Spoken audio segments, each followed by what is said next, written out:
The damage following last month's storms not only impacted homeowners, but also wildlife. KELOLAND's Ariana Schumacher shares how habitats were affected and what you should do if you find wild animals in your debris.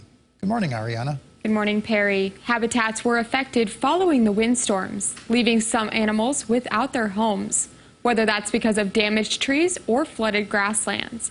But that's not always a bad thing.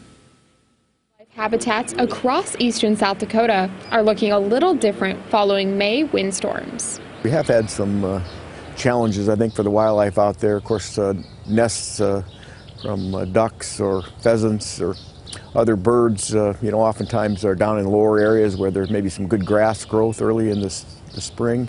Those may have been flooded. A lot of tree branches, of course, in the cities and in the farmsteads that get blown down often. And a lot of times, of course, we got passerine birds or songbirds nesting in those, and sometimes those are destroyed. But the fallen trees aren't always a bad thing. They can create other habitats for wildlife.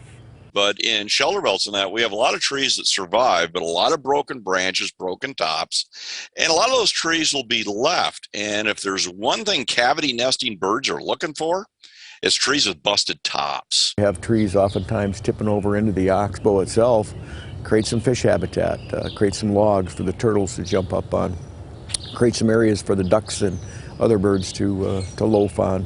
Hail was another concern.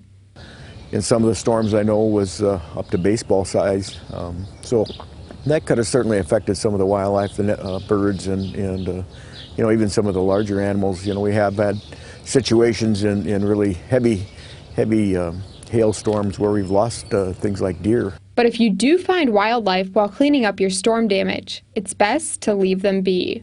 We always encourage folks to leave nature as it was, but our human instincts sometimes fight that.